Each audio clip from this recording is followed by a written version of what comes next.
राधे राधे। मैं स्वप्ना आप सभी का अपने YouTube channel art world with देबी में स्वागत करती हूँ और यही प्रार्थना करती हूँ कि आप सभी स्वस्थ रहें। जैसा कि मैंने पहले बताया था कि मेरा ये चैनल कला को समर्पित है। इससे पहले वीडियो में हमने कला और उसके वर्गीकरण के बारे में पढ़ा था। आज जो टॉपिक मैं लाई हूँ आपके सामने वो है आर्ट एंड सोसाइटी, कला और समाज। मतलब कला का समाज में क्या प्रभाव पड़ता है, दोनों एक दूसरे के साथ कैसे जुड़े हुए हैं। जो भी मैं कला के ये तथ्य बताती हूँ वो सभी आपका टीजीटी पीजीटी आर्ट हो या बीए एमए के स्टूडेंट हो जिन्होंने आर्ट सब्जेक्ट लिया है, या कोई भी कॉम्पिटिटिव एग्ज़ाम हो जिसमें आपने आर्ट सब्जेक्ट लिया हो, इन सभी के लिए बहुत ही काम का होता है। तो चलिए शुरू करते हैं आज का टॉपिक, आर्ट एंड सोसाइटी, कला और समाज, जिसके बारे में आज हम पढ़ेंगे। मनुष्य एक सामाजिक जीव है। इसमें समाज और जीव दो परिकल्पनाएं हैं जो हमारे आत्मचिंतन से नहीं वरन बाह्य अनुभव से आती है। समाज और कला का संबंध तभी से रहा है जब से समाज अस्तित्व में आया है। आदि मानव जब नितांत जंगली अवस्था में था तब भी वह समूहों में रहता था। समूहों में रहकर ही दीवारों आदि पर उसने अपने कलात्मक सौंदर्य का प्रमाण चित्र रूप में छोड़ा है, जिसके चित्र प्रागैतिहासिक चित्र और अजंता चित्र जीते जागते उदाहरण है। एक दूसरे के सहयोग की भावना, शिकार पर विजय, उमंग, उल्लास से भरपूर नृत्य, आनंद उत्सव मनाना आदि सामाजिक लक्षण हमें प्रागैतिहासिक चित्रों में देखने को मिलते हैं। आज भी हम सभी अपनी आवश्यकताओं के लिए एक दूसरे पर इतना अधिक निर्भर करते हैं कि समाज रहित जीवन की कल्पना नहीं की जा सकती। अतएव ये बिल्कुल सत्य है कि हम सभी सामाजिक प्राणी हैं। समाज में ही हमें रहना पड़ता है, समाज के बाहर हम नहीं रह सकते, हम अपने जीने की कल्पना ही नहीं कर सकते हैं। तो इसी तरह पहले से ही जब आदि मानव थे उस टाइम भी वो लोग ग्रुप में समूहों में ही रहते थे, कोई अकेला नहीं रहता था। और वो जो भी करते थे, जैसे जो शिकार किया उसमें उसने विजय प्राप्त की, उसको वो सेलिब्रेट करते थे, उसका उत्सव मनाते थे, आनंद करते थे, आनंद में नृत्य करते थे। उन सभी अनुभवों को उन्होंने चित्र रूप दिया। यदि कलाकार को समाज में संघर्ष ना दिखाई दिया होता और प्रकृति में सौंदर्य, तो वह कला सृष्टि के लिए प्रेरित नहीं हो सकता था। सामाजिक सभ्यताओं के विकास के साथ साथ कलाओं ने भी उन्नति की है। विश्व कला के इतिहास में चाहे कलाकार वैन गॉग हो या अन्य कलाकार, चित्रकार पिकासो ने तो विश्व प्रसिद्ध रचना गुर्निका, जिसका निर्माण उन्होंने समाज से ही प्रेरणा लेकर किया, क्योंकि कलाकार एक सूक्ष्मदर्शी होता है, उसके अनुभव विश्वव्यापी होते हैं। कलाकार की अनुभूति कल्पना को जन्म देती है और ना जाने कौन कौन सी अनुभूतियाँ मिलकर कल्पना का जाल बुनती है। विश्व युद्ध की भीषणता को करोड़ों लोगों ने अनुभव किया, लेकिन उस अनुभूति को पिकासो जैसे चित्रकार ने चित्रतल पर साकार किया। ये चित्र रचना स्वांतः सुखाय होते हुए भी सामाजिक सौंदर्य रखती है। पिकासो चित्रकार ने एक सामाजिक अनुभूति को सौंदर्य का संस्कार देकर एक सुंदर कलाकृति की रचना की। कलाकार की चेतना को दो मुख्य तत्व प्रभावित करते हैं, पहला प्रकृति और दूसरा परिवेश या वातावरण। कलाकार काल तथा देश की सीमाओं से मुक्त होकर समाज से अनुप्रेरित होता है। वह समाज का अनुभव अपनी रचना शैली के द्वारा इस प्रकार प्रस्तुत करता है कि समाज को वह अपने जीवन का अनुभव लगने लगता है। कलाकार समाज में रहकर कुछ कहता है, व्यक्त करता है। इस नाते वह समाज में असर भी डालता है और समाज को एक नए ढंग से देखना भी सिखाता है।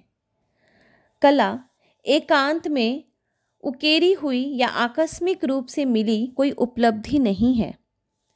कोई भी कलाकृति कितनी धनराशि में बिकी, ये कलाकृति का मूल्यांकन या मापदंड नहीं है, वरन रचनाकार ने अपने साथ साथ कितने विशाल जनमानस को रसानुभूति का रस प्रदान किया है, यही सही रचना का मूल्यांकन है।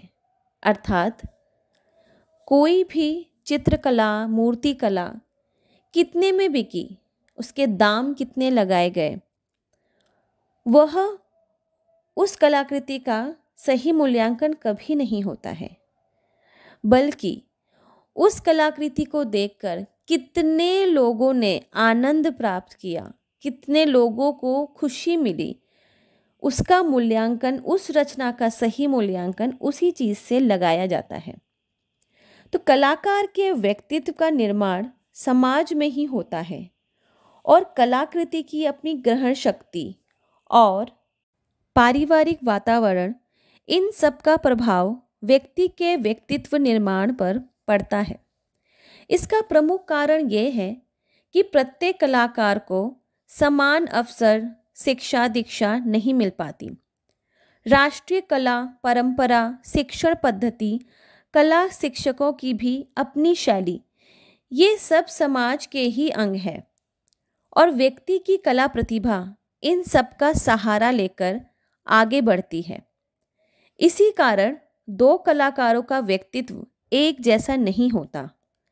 यूनानी विचारकों ने बहुत पहले ही यह प्रतिपादित कर दिया था कि नैतिक दृष्टि से कल्याणकारी कृतियां ही सुंदर होती हैं। इसी से उन्होंने कला में सत्यम, शिवम, सुंदरम की आवश्यकता का अनुभव किया।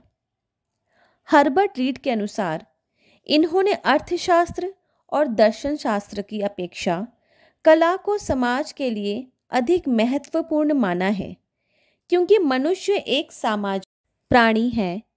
सामाजिक समस्याओं, विचारों, भावनाओं को जब वह अपनी कलाकृति में उतारता है तो वह समाज को सबसे अधिक प्रभावित करता है, क्योंकि मानव प्रकृति मूल रूप से सामाजिक है और कलाकार का व्यक्तित्व, अनुभूति, कल्पना एवं कला के विभिन्न उपकरण सब कुछ समाज की देन है।